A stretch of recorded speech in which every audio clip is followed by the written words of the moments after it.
Bab 351, 5 tahun. Butuh beberapa saat bagi Sang untuk menenangkan diri, tetapi masih ada perasaan hampa dan penyesalan di dalam dirinya. Namun, inilah yang dia pilih. Demi tujuannya, pengorbanan apapun tidak sia-sia. Anehnya, tidak ada lawan baru yang muncul dalam beberapa menit terakhir, padahal Sang sudah menang melawan lawan sebelumnya. Sang perlahan berdiri dan mencengkeram pedang dengan erat. Bahkan jika semuanya lenyap, pedang akan bersamanya sampai akhir.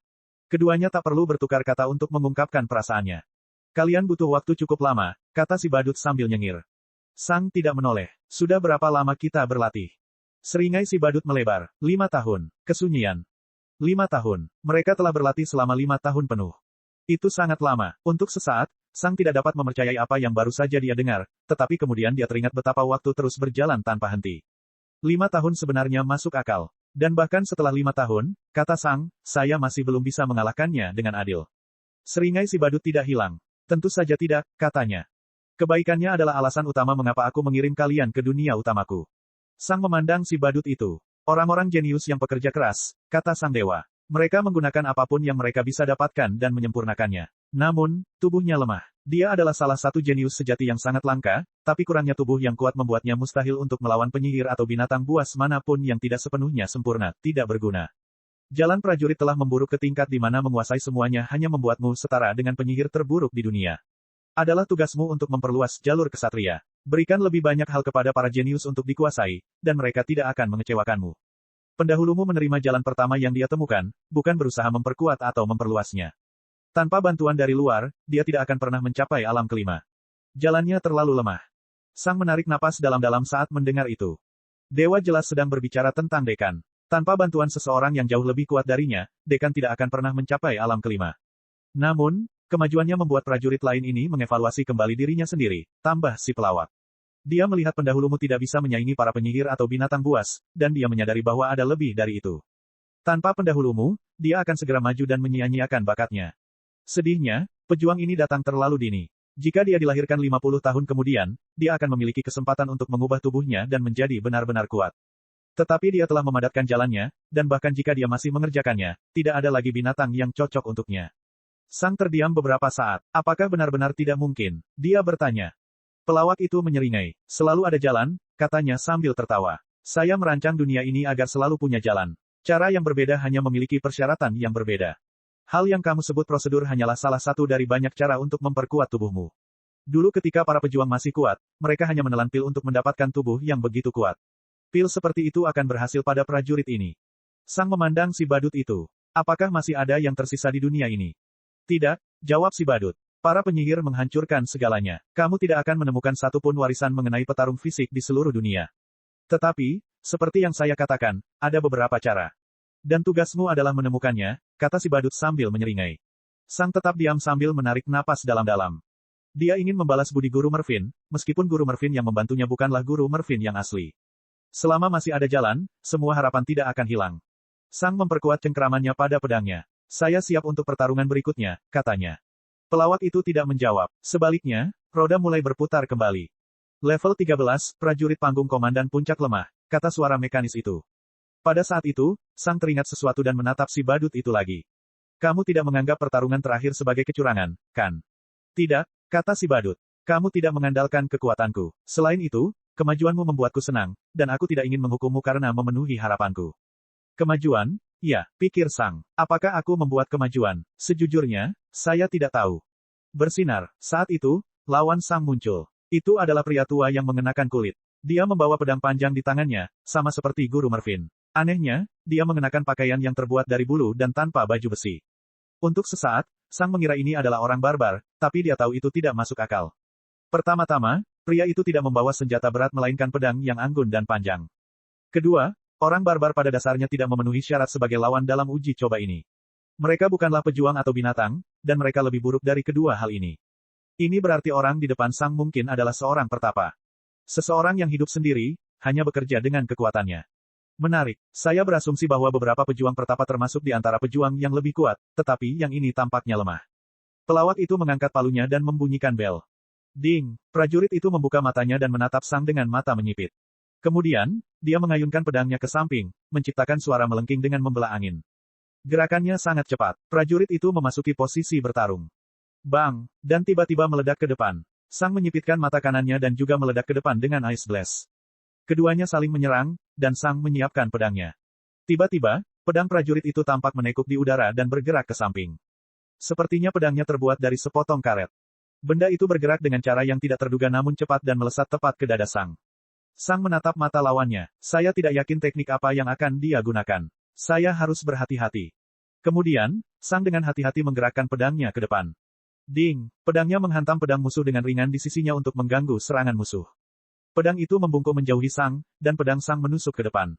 Retakan! Pedang menusuk dada prajurit itu. Pada saat itu, teror dan keterkejutan muncul di wajah prajurit itu. Ekspresi Sang tampak tidak yakin, dan dia menggerakkan pedangnya ke atas. Bersinar, prajurit itu terbelah menjadi dua. Dan dia meninggal. Sorakan kembali terdengar, namun Sang hanya menatap prajurit itu dengan kaget. Di mana tekniknya? Sang berpikir dengan kaget. Prajurit bertarung dengan kemahiran, tapi dia hanya menggerakkan pedangnya sedikit. Sang berkedip beberapa kali. Tunggu, apakah itu sebenarnya tekniknya? Kesunyian, mayat prajurit itu perlahan menghilang saat Sang melihatnya.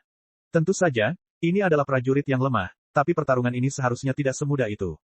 Sang menggaruk bagian belakang kepalanya saat dia mengingat kembali pertarungan itu dalam pikirannya.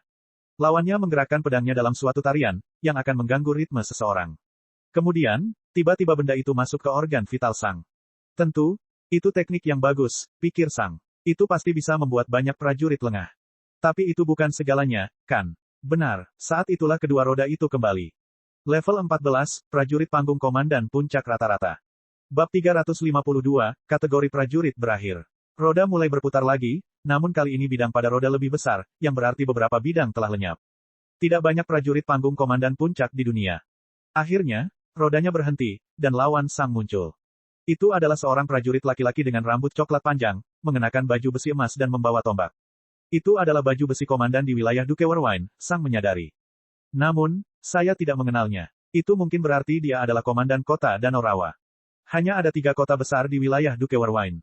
Sang telah bertemu dengan komandan surga prajurit, dan surga es tidak memiliki prajurit yang kuat karena di sanalah sebagian besar penyihir Duke Angin Puyuh tinggal.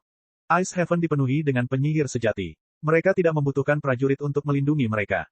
Yang hanya membuat komandan kota Danau Rawa tidak ditemukan. Pelawak itu perlahan mengangkat palunya dan membunyikan bel. Ding! Komandan membuka matanya dan memandang Sang. Bersinar, Sang segera melompat ke samping ketika nalurinya berteriak padanya. Sebuah jarum yang kuat dan tebal nyaris tidak melewati tubuh Sang. Inilah yang mereka gunakan untuk membunuh binatang terbang. Sang ingat. Sang berbalik ke arah lawannya dan menyadari bahwa dia telah menutup celah tersebut. Tombak Sang komandan dengan cepat menusuk ke depan. Sang dengan cepat mengetahui tujuan penyerangan dan cara melakukannya, namun hal tersebut tidak selalu membantu. Komandan memiliki tubuh yang lebih kuat dari Sang, dan tidak ada cara yang baik untuk menghadapi serangan itu. Jadi, meskipun Sang tahu persis apa yang dilakukan lawannya, dia tidak punya kesempatan selain menurutinya. Bang! Tombak itu mengenai sisi pedang. CRK. Sebuah retakan muncul di pedang, dan Sang bisa merasakan sakit yang dirasakan pedang. Pedang hanya berada di panggung komandan akhir, sedangkan komandan jelas memiliki senjata yang berada di panggung komandan puncak. 1 atau 2 bentrokan lagi yang tidak menguntungkan, dan pedang mungkin akan hancur total. Sang mengertakkan gigi saat dia melompat mundur. Aku benar-benar lupa tentang itu. Untuk sesaat, Sang merasa seperti kembali ke pelajaran pertamanya di kelas Caterpillar. Saat itu, setiap serangan telah mengancam nyawa SWOT karena pedang itu terlalu lemah pada saat itu. Komandan dengan cepat menembak ke arah Sang dan menyiapkan serangan lain dengan tombaknya. Sang dengan cepat memikirkan tindakan balasan. Bang! Sang meninju ujung tombak dengan tangan kirinya, tombak itu menembus lengan kiri Sang. Lengan kanan Sang mengayunkan pedang ke depan. Pada saat itu, bumi di sekitar prajurit itu berubah menjadi tombak, yang semuanya mengarah ke Sang. Jika dia memutuskan untuk melakukan serangan itu, Sang pasti akan mati. Kemudian, tombak itu ditembakkan ke arah Sang, dan Sang mengertakkan gigi. Siapa? Tombak tanah berubah menjadi mana bumi saat Sang mengaktifkan domain entropinya. Dia kehilangan semua mananya hanya dengan sekali pakai. Serangannya sangat kuat, mata Sang komandan menyipit, dan dia menggerakkan kepalanya ke arah pedang. Itu sepertinya ide yang bodoh, tapi komandan jelas mengenakan baju besi yang sangat kuat. Lingkaran ajaib akan aktif, memblokir serangan, dan melempar pedang ke belakang, membiarkan Sang terbuka. Kemudian, Panglima akan memotong tubuh Sang dengan tombaknya yang sudah tertancap di lengan kiri Sang. Sang tidak menyukainya, tapi dia tahu hanya ada satu jalan keluar dari situasi ini. Pedangnya dilalap api hitam, dan mengenai kepala prajurit itu. Bang! Api hitam menghancurkan lingkaran sihir dan membunuh komandan. Tombak komandan telah terlepas dari lengan kiri Sang dan telah menusuk ke dalam tubuh Sang. Sedikit lagi, dan Sang akan terpotong menjadi 2. Api hitam menghilang, dan pedang telah menyusut ke bentuk aslinya lagi. Pada saat itu, sorakan kembali terdengar. Sang menarik napas dalam-dalam dan memanggil biji terakhirnya. Pedang memakan biji tersebut dan tumbuh menjadi ukuran yang lebih besar lagi. Namun, ini semua adalah biji berguna milik Sang. Saat berikutnya pedang menggunakan kemampuannya, ia akan tetap dalam bentuk yang lebih kecil sampai Sang mendapatkan lebih banyak biji. Retakan pada pedang juga lenyap setelah menyerap bijinya. Sang memandang pedang dengan alis berkerut. Pertarungan dengan prajurit panggung komandan puncak yang kuat mungkin bisa sedikit membantuku dengan kekuatanku, tapi aku tidak bisa mengambil risiko padamu. Aku minta maaf, kata pedang. Tidak ada yang perlu disesali, kata Sang. Aku tidak punya waktu untuk mencari biji yang lebih baik, dan bahkan jika aku menemukannya, penambahan berat badanmu akan memperlambatku. Tubuhku belum sekuat tubuh prajurit panggung komandan puncak. Pedang tidak menjawab. Sang menarik napas dalam-dalam dan menghela nafas. Kemudian, dia melihat ke arah badut itu. Itu untuk kategori pendekar, ucapnya. Pelawak itu tampaknya tidak gelisah. Lagi pula, pertarungan itu akan membosankan, katanya. Kamu tahu ketiga prajurit panggung komandan puncak yang kuat, dan kamu tidak akan punya kesempatan melawan satu pun dari mereka. Sang mengangguk. Ya, dia telah berlatih dengan guru Mervin selama 5 tahun, namun itu masih belum cukup untuk menutup kesenjangan tersebut. Sang cukup yakin dia tahu lawan mana yang akan menunggunya. Wakil Dekan Ranos jelas merupakan yang paling berkuasa di antara ketiganya. Wakil Dekan Soran adalah salah satunya. Dan yang terakhir mungkin adalah Komandan Surga Prajurit. Yang termuda di antara mereka, Soran, sudah sangat kuat. Jalannya mungkin tidak sekuat jalan Guru Mervin, tetapi dengan Soran yang levelnya lebih kuat, dia mungkin bisa melawan Guru Mervin secara setara. Dua lainnya tidak lebih lemah. Ini berarti Sang akan melawan Guru Mervin yang lain, dan dia tahu apa yang akan terjadi. Selain itu, bahkan jika ketiga orang ini memutuskan untuk mengajari Sang sesuatu, mereka pasti tidak akan memberikan nyawa mereka demi dia. Meskipun mereka tiruan, mereka tetap ingin hidup. Terakhir, Sang hanya bertarung melawan para pejuang selama 5 tahun terakhir, dan dia perlu melawan hal lain. Jadi, meskipun pertarungan itu mungkin bisa membantu kekuatannya, itu tidak akan banyak membantu. 10 poin dalam kategori binatang buas dan 14 poin dalam kategori prajurit, kata si badut. Skormu sudah lebih tinggi dari skor curangmu dari percobaan terakhir, dan kamu bahkan belum melawan para penyihir. Sepertinya kamu akan mendapat hadiah yang cukup bagus. Sang mengangguk. Pada saat itu, roda dengan senjatanya lenyap, hanya menyisakan roda dengan afinitasnya. Mari kita ke kategori terakhir. Para penyihir. Bab 353, Kegelapan. Roda Affinity mulai berputar, tapi Sang tidak mempedulikannya. Sama seperti kategori sebelumnya, lawan pertama tidak akan menjadi masalah. Level 1, penyihir sejati awal yang lemah. Setelah beberapa detik, lawan Sang tiba. Itu adalah gadis cantik dengan rambut biru laut. Sang sudah tahu bahwa dia adalah seorang penyihir air. Pelawak itu mengangkat palunya dan membunyikan bel. Ding! Gadis itu membuka matanya dan dengan tenang menatap Sang. Namun, ekspresinya langsung berubah menjadi ngeri saat dia menyadari bahwa Sang sudah berada di sampingnya.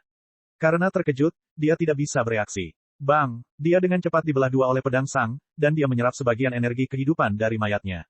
Sorakan kembali terdengar. Sang memandangi mayat yang menghilang tanpa emosi apapun di matanya. Roda kembali, dan Sang menunggu lawan berikutnya. Level 2, rata-rata penyihir sejati awal. Lawan berikutnya muncul, tapi Sang tidak terlalu memperhatikan mereka. Ding! Saat bel berbunyi, Sang kembali menyerang ke depan. Saat itulah Sang melihat lawan barunya adalah seorang pemuda berambut merah dan mengenakan jubah merah. Mage segera mengaktifkan mana shield miliknya. Bang! Pedang Sang mengenai mana shield, dan Mage terlempar ke kejauhan karena serangan Sang. Mata Sang Mage membelalak kaget. Serangan itu menghabiskan lebih dari 50% mana miliknya. Dia dengan cepat memanggil fokusnya dan menyiapkan 2 mantra. Namun, sebelum dia bisa menyelesaikan mantranya, Sang muncul di hadapannya lagi. Boom! Sang Mage terlempar ke kejauhan lagi, mana shield miliknya rusak. Mantra yang telah disiapkan penyihir gagal sejak dia kehabisan mana sekarang. Sang segera muncul di hadapannya lagi dengan pedangnya. Dengan panik, Mage mengeluarkan mantra yang telah disiapkan fokusnya. Untungnya, Foci tidak membutuhkan mana dari penyihir mereka. WHOOOM. Sinar api yang sangat panas dan tidak masuk akal melesat keluar dari fokus, tepat di Sang. Bang! Sang merilis Ice Blast sederhana untuk menghindari mantra. Dalam kepanikannya, Mage tidak mampu membidik Sang dengan benar. Dan kemudian, pedang Sang menimpanya. Bang! Sang penyihir terpecah, dan Sang menyerap lebih banyak energi kehidupan. Saat ini, tubuh Sang sedikit bengkak karena seluruh energi kehidupan. Sorakan kembali terdengar, dan mayat itu lenyap. Tapi kali ini, ketika rodanya kembali, Sang benar-benar melihatnya. Sang tahu bahwa dia akan menang melawan lawan berikutnya, tetapi itu tidak mudah. Mereka adalah para penyihir, penguasa dunia. Melawan penyihir pada levelnya sudah sangat mengesankan bagi Sang. Level 3, penyihir sejati awal yang kuat. Rodanya melambat, dan akhirnya berhenti di salah satu ladang yang lebih kecil. Alis Sang berkerut. Aku belum pernah melawan penyihir seperti itu sebelumnya. Bersinar, lawan Sang muncul, dan dia menoleh. Lawannya adalah wanita jangkung dengan rambut hitam panjang, mengenakan jubah mahal berwarna gelap. Fokus hitamnya sudah melayang di sampingnya. Sang bisa merasakan sedikit mana kegelapan yang keluar dari dirinya. Ya, ini adalah penyihir sejati dengan afinitas kegelapan. Sang pernah melawan penyihir racun sebelumnya, tapi bukan penyihir kegelapan. Mereka tidak terlalu umum di kerajaan Sky Thunder, tapi ada banyak di kerajaan Black Shadow. Sang menduga wanita ini mungkin berasal dari sana. Pelawak itu perlahan mengangkat palunya dan membunyikan bel. Ding! Sang meledak ke depan saat wanita itu membuka matanya. Dalam sekejap, dia sudah menyiapkan mana shield miliknya. Matanya dengan cepat melihat sekeliling medan perang, tapi alisnya berkerut saat dia melihatnya. Dunia batin Sang terang benderang seperti saat tengah hari. Tidak ada gua, tidak ada pohon, tidak ada batu besar, tidak ada bangunan. Ini berarti bahwa satu-satunya tempat kegelapan di dunia batin Sang hanyalah bayangan kecil dari helaian rumput dan bayangan kedua lawannya. Medan perang sangat buruk baginya. Dia segera menyadari bahwa Sang telah tiba di sampingnya. Dalam sekejap, dia mengeluarkan mana step, muncul lebih dari 300 meter jauhnya. Sang bahkan tidak bisa melancarkan serangan. Bang! Sang segera meledak di belakangnya dengan ledakan es, kecepatannya terlalu cepat untuk seseorang di tahap komandan awal. Sang penyihir menyipitkan matanya ketika dia menyadari bahwa Sang sudah dekat dengannya lagi. Bersinar, dia melepaskan mana step lainnya, dan Sang mengikutinya. Dia pasti telah menjalani ketenangan mana, yang berarti dia memulihkan mana dengan cepat. Meskipun langkah mana cepat ini masing-masing menghabiskan sekitar 20% dari total mana, penyerapan cepatnya pada dasarnya berarti dia hanya kehilangan 10% dari total mana per cast. Dan terlebih lagi, dia belum mengeluarkan mantra apapun. Saat Sang mendekati penyihir itu lagi, fokus hitamnya tiba-tiba mulai bersinar dalam semacam cahaya hitam. Sang tahu banyak mantra, tapi pada dasarnya dia tidak tahu apa-apa tentang mantra kegelapan. Sang mempersiapkan dirinya untuk menghindar.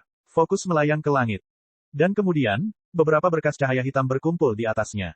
Lingkungan sekitar Sang tiba-tiba menjadi gelap. Itu bukan serangan. Sang mendongak dan melihat semacam perisai hitam berkumpul di atas mereka. Lebarnya sekitar 100 meter, dan menghalangi semua cahaya.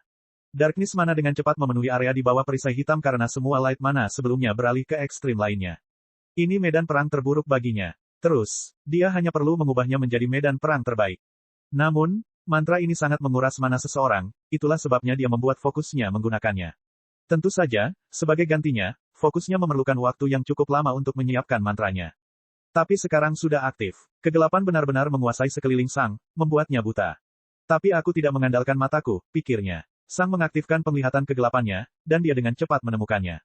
Dia tiba-tiba meninggalkan tempat sebelumnya tanpa suara dan muncul beberapa meter di sampingnya. Sepertinya dia menghilang dari satu titik dan muncul di titik lain. Tanpa penglihatan kegelapannya, mustahil bagi Sang untuk menemukannya. Bang! Sang melepaskan Fire Blast, langsung menyerangnya. Saat itu, wanita itu menyipitkan matanya. Bagaimana lawannya bisa menemukannya? Meski begitu, dia sudah menyiapkan mantranya. Dia dengan cepat mengucapkan beberapa kata. Selama beberapa detik terakhir, dia telah menyiapkan beberapa mantra. Lagi pula, dia tidak akan melakukan apapun saat mundur dari Sang. Segalanya telah dipersiapkan. Tiba-tiba, di udara di depan Sang muncul sebuah rahang gelap dan raksasa. Itu tidak terlihat dengan mata telanjang, tapi penglihatan kegelapan Sang bisa melihatnya. Itu seperti cacing raksasa yang membuka rahangnya dan saat ini jatuh ke tanah, mulutnya terlebih dahulu. Jika Sang terus berlari, dia akan termakan. Bang! Sang melompat. Rahangnya mendarat di depan Sang saat dia terbang di atasnya. Meskipun terlihat seperti rahang cacing, sebenarnya tidak ada cacing di sini. Itu hanya rahangnya. Tapi pada saat itu, semacam tembok muncul di depan Sang. Sang belum siap untuk itu, dan itu tampak terlalu dekat dengannya. Sang menabrak dinding. CRK. Dalam sekejap, Sang merasa segala sesuatu di sekitarnya berusaha menghancurkannya. Sepertinya dia adalah bola yang baru saja mendarat di telapak tangan seseorang. Begitu bola menyentuh telapak tangan, jari-jari di sekitarnya akan menekan. Darah keluar dari beberapa tempat di tubuh Sang. Bang! Pada saat itu, tubuh Sang tiba-tiba meledak dengan cahaya. Mata Sang mage membelalak ngeri. Afinitas ringan. Kekuatan penghancurnya dihilangkan di sekitar Sang, dan dia meledak ke arah mage. Tapi pada saat itu, mau lain muncul di depan Sang. Dia tidak akan bisa menghindari hal ini. Bab 354, diremehkan. Bang! Sang meledak dengan light mana lagi, dan rahangnya menghilang. Namun, Sang telah menggunakan lebih banyak energi kehidupan daripada yang diserapnya dari pertarungan sebelumnya, dan tubuhnya sedikit layu. Sang penyihir menyipitkan matanya. Lawannya jauh lebih kuat dari yang dia perkirakan. Sang sudah mendekatinya lagi, dan saat ini, fokusnya mulai bersinar. 3 bola kegelapan keluar dari fokus, tepat di Sang. Mata kanan Sang juga menyipit, dan dia meletakkan pedangnya di depannya untuk memblokir. Sang penyihir menyiapkan mantra lain. Hantu kegelapan akan mendorong Sang menjauh, bahkan jika dia berhasil memblokir mereka dengan sempurna. Hantu kegelapan mencapai pedang Sang. Siapa? Tapi pada saat itu, hantu kegelapan tiba-tiba menghilang, hanya menjadi mana kegelapan biasa. Domain entropi. Sang telah menggunakan hampir 50% mana miliknya untuk membatalkan mantra, tapi itu sepadan. Segera setelah mana kegelapan yang terkonsentrasi mencapai pedang, itu terserap. Pedang mulai menjadi gelap dan meninggalkan bayangan di lingkungan yang gelap. Bang! Sang meledak ke depan dengan ledakan lainnya dan mencapai lawannya. Sang penyihir belum siap jika Sang mengabaikan mantranya begitu saja. Boom! Pedang menghantam mana shield, darkness mananya mengganggu kestabilannya, sehingga mana shield harus membuang lebih banyak mana. Meskipun mage memiliki afinitas kegelapan, mana shield adalah mantra afinitas netral. Darkness mana masih menghancurkannya. Mata Sang penyihir terbuka karena terkejut saat dia merasakan lebih dari 60% mananya baru saja lenyap. Bagaimana dia bisa kehilangan mana sebanyak itu? Bagaimana satu serangan dari seseorang di levelnya bisa begitu kuat? Dia terlempar kembali oleh kekuatan Sang, tapi sebelum dia meninggalkan area yang dipenuhi kegelapan, dia tiba-tiba menghilang. Penglihatan kegelapan Sang segera memberitahunya di mana dia berada. Dia berada di sisi lain dari area yang dipenuhi kegelapan, mempersiapkan mantra berikutnya. Isya, bang! Sebuah serangan hitam membentang di sekeliling medan kegelapan. Retakan, mana shield pecah saat mage terlempar keluar. Bang! Sang meledak di belakangnya dan muncul di atasnya saat dia terbang mundur. Matanya terbuka lebar karena ketakutan dan keterkejutan. Bang! Pedang Sang menembusnya, membunuhnya. Sang dengan cepat menyerap sisa kekuatan hidup di mayatnya. Mananya telah diisi ulang sepenuhnya, tetapi kekuatan hidupnya belum pulih sepenuhnya. Setelah menggunakan mana untuk memulihkan tubuhnya, Sang pulih sepenuhnya tetapi hanya 80% mana miliknya. Namun, mana miliknya akan pulih sebelum pertempuran berikutnya dimulai. Pada saat itu, sorakan kembali terdengar, dan mayat penyihir yang layu lenyap. Sang hanya menatap dengan mata menyipit ke arah mayat yang menghilang. Ini lebih sulit dari yang kuperkirakan, pikirnya. Kupikir melawan penyihir sejati awal yang kuat akan sulit, tapi tidak terlalu sulit. Aku membuang banyak mana, dan aku menggunakan cukup banyak kekuatan hidupku. Tentu saja, saya masih memiliki sisa keduanya, tetapi saya menggunakan jauh lebih banyak dari yang saya perkirakan. Saya tidak menggunakan kekuatan pedang, dan saya masih bisa menggunakan domain entropi saya 2 kali, tapi itu saja. Tidak banyak yang tidak saya gunakan. Benar saja, penyihir jelas merupakan hegemon di dunia ini. Penyihir sejati awal ini lebih sulit dikalahkan oleh Sang daripada singa betina, yang merupakan monster tingkat komandan menengah pada umumnya. Ini berarti penyihir ini mungkin bisa membunuh singa betina, binatang buas rata-rata 2 tingkat di atasnya. Pada saat itu, Sang menyadari kekuatan sebenarnya dari para penyihir. Seorang penyihir sejati awal yang kuat bahkan mungkin bisa melawan Raja Es dengan setara, dia menyadari. Dan Mitru Mage yang kuat, Raja Es akan hancur. Raja Es luar biasa karena bisa melawan penyihir rata-rata pada levelnya, tapi penyihir kuat pada levelnya masih berada di level lain. Sang memikirkan ekspektasinya sebelumnya. Kupikir aku harus berhenti sebelum melawan Mitru Mage yang kuat, tapi saat ini, aku mungkin tidak akan menang melawan Early True Mage yang kuat. Aku telah meremehkan para penyihir. Aku bisa berjalan melewati prajurit dan menghancurkan binatang buas, tapi para penyihir masih berbahaya. Benar saja, semua kelebihanku hanya menempatkanku pada level dasar yang sama dengan penyihir. Segala sesuatu yang lain tergantung pada saya. Sang telah melalui begitu banyak pertempuran berbahaya, dan itulah satu-satunya alasan mengapa dia bisa menang melawan penyihir kuat di levelnya tanpa mengeluarkan kekuatan penuh. Tapi melompati level melawan para jenius langka yang melompati level itu sendiri adalah sesuatu yang sama sekali berbeda. Sang menarik napas dalam-dalam saat rodanya kembali.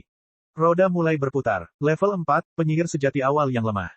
Sang tidak melihat ke arah kemudi, dan lawannya muncul beberapa detik kemudian. Itu adalah pria jangkung dengan rambut coklat panjang. Dia mengenakan jubah berwarna coklat tanah, dan fokusnya juga sama coklatnya. Pelawak itu mengangkat palunya dan membunyikan bel. Ding! Sang meledak ke depan, dan Mage membuka matanya. Sang penyihir menyadari pendekatan cepat Sang dan buru-buru mengeluarkan mana shield. Bang! Pedang Sang mengenai mana shield, melemparkan Mage ke kejauhan. Sang penyihir menjadi panik saat dia merasakan sebagian besar mananya menghilang. Dia belum pernah berada dalam situasi seperti ini sebelumnya, dan dia tidak tahu bagaimana dia harus pulih. Dia tahu bahwa lawannya akan segera muncul di hadapannya. Apakah dia bisa menyiapkan mantra sampai saat itu? Bagaimana jika dia gagal? Haruskah dia menggunakan mana step? Saat sang penyihir sedang memikirkan sebuah rencana, Sang sudah muncul di atasnya dan menyerangnya dengan pedangnya lagi. BOOOM. Sebuah kawah muncul di bawah Mage saat dia dan mana shield-nya menyentuh tanah. Dia berada satu level di atas Sang, yang berarti 2 serangan tidak lagi cukup untuk menghancurkan mana shield. Bang! Bang! Sang dengan cepat melepaskan 2 serangan dahsyat lainnya, dan mana shield akhirnya pecah. Pada saat itu, fokus penyihir akhirnya mempersiapkan mantranya, namun sudah terlambat. Bang! Sang membunuh Mage dengan serangan berikutnya dan menyerap energi kehidupannya. Sekarang, Sang berada di puncaknya lagi, dan dia bahkan memiliki simpanan energi kehidupan ekstra. Dan kemudian, sorakan itu kembali. Pertarungan ini tidak ada apa-apanya dibandingkan dengan pertarungan sebelumnya. Sedetik kemudian, rodanya turun lagi. Level 5, rata-rata penyihir sejati awal. Bab 355, Perbedaan Pertumbuhan. Sang melihat ke arah kemudi. Lawan berikutnya tidak akan menjadi masalah besar, tapi dia juga tidak bisa menganggap entengnya lagi. Roda akhirnya berhenti di Lightning Affinity. Bersinar. Lawan Sang muncul, dan dia menoleh. Itu adalah seorang wanita muda yang tampak berusia awal 20-an. Dia memiliki rambut panjang berwarna perak keputihan, dan ada ekspresi serius di wajahnya. Pelawak itu perlahan mengangkat palunya dan membunyikan bel. Ding! Sang penyihir membuka matanya dan melihat Sang dengan cepat menyerangnya. Dia segera mengeluarkan mana shield. Bersinar, dan kemudian, dia menggunakan mana step. Serangan Sang meleset, tapi dia dengan cepat menyerangnya lagi. Ketika Sang hanya berjarak 10 meter darinya, fokusnya menyala. Bang, bang, bang, petir berkumpul di sekitar fokusnya, dan sepertinya ia siap menyerang Sang dengan kilat. Namun, tidak ada petir yang menyambar ke arah Sang. Itu terus meledak di sekitar fokus. Pada saat yang sama, fokus berpindah di antara keduanya, menghalangi jalan Sang sekarang. Kemudian, Mage menyelesaikan mantranya dan menunjuk ke fokusnya, yang berada di antara dua lawan. Sambaran petir raksasa melesat dari tangannya menuju fokusnya. Bang! Sang dengan cepat memiringkan tubuhnya, melompat, dan meletakkan pedang lebarnya di depannya. Bang! Bang! Bang! Bang! Fokus melepaskan beberapa pancaran petir, semuanya menembak ke arah yang acak. Itu seperti bola disko yang menembakkan laser ke setiap permukaan. Awan di langit terbelah, dan garis-garis terbakar yang merusak tertinggal di tanah di sekitar Sang. Ini adalah mantra sempurna untuk melawan lawan yang sangat cepat. Fokus menembakkan pancaran petir secara acak, sehingga mustahil bagi lawan untuk memprediksinya. SSSSSSS. Salah satu balok menembus tempat Sang saat ini berada. Sang tidak cukup kurus untuk muat di belakang pedangnya, yang berarti ada dua lubang tertinggal di sisi tubuhnya, yang tidak ditutupi oleh pedang. Yang lebih parah lagi, Sang terlempar ke belakang oleh kekuatan tersebut. Bang! Namun dia segera menyerang ke depan lagi. Anehnya, fokusnya masih dipenuhi petir. Saat itulah, Sang menyadari apa rencana lawannya. Sang mencapai fokus sebelum penyihir dapat menyiapkan mantra lain. Sang penyihir tidak panik karena dia tahu Sang harus melewati fokusnya terlebih dahulu. Lengan kiri Sang menyentuh sisi pedang, dan dengan cepat layu hingga hampir tidak berguna. Dan kemudian, Sang menyerang fokus dengan pedangnya. Bang! Petir agresif pada fokus akhirnya menemukan sasaran. Semua petir di sekitarnya segera mengenai pedang Sang. Terkena petir sebanyak itu tidak lebih lemah daripada terkena mantra baut petir yang sebenarnya. Mantra ini bisa melukai Sang dengan parah. Petir memasuki pedang dan dengan cepat bergerak menuju tubuh Sang. Tapi kemudian, itu lenyap. Mana kegelapan di dalam pedang menghilangkan petir. Retakan, pedang menghantam fokus dengan kekuatan penuh, dan meledak berkeping-keping. Ketika Mage kehilangan koneksi ke fokusnya, matanya membelalak ngeri. Bagaimana lawannya bisa selamat dari sambaran petir sebanyak itu? Setelah itu, pertarungan pada dasarnya telah berakhir. Seorang penyihir sejati awal tanpa fokus bukanlah ancaman bagi Sang. Mungkin jika True Mage adalah Late True Mage, tapi bukan Early True Mage. Sang penyihir melepaskan beberapa langkah mana, namun tanpa fokusnya, menjadi sangat sulit untuk menciptakan serangan yang akan mengancam Sang. Setelah dua serangan, mana shield miliknya rusak. Penggunaan mana step-nya yang terus-menerus telah menghabiskan sisa mana. Bang! Sang membunuhnya, dan dia menyerap energi kehidupannya. Pertarungan telah berlangsung begitu lama sehingga lengan kiri Sang telah pulih melalui generasi pasifnya, namun dia masih ingin memiliki lebih banyak energi kehidupan untuk pertarungan berikutnya. Saat ini, Sang berada pada puncaknya. Dia telah sembuh total, mananya penuh, dan dia memiliki energi kehidupan lebih dari biasanya. Dia tidak bisa memasuki pertarungan berikutnya dalam kondisi yang lebih baik. Sorakan telah berlalu, dan roda kembali. Sang melihatnya saat benda itu mulai berputar. Level 6, penyihir sejati awal yang kuat. Ini dia, pikir Sang. Pertarungan ini akan menentukan berapa banyak poin yang saya dapatkan.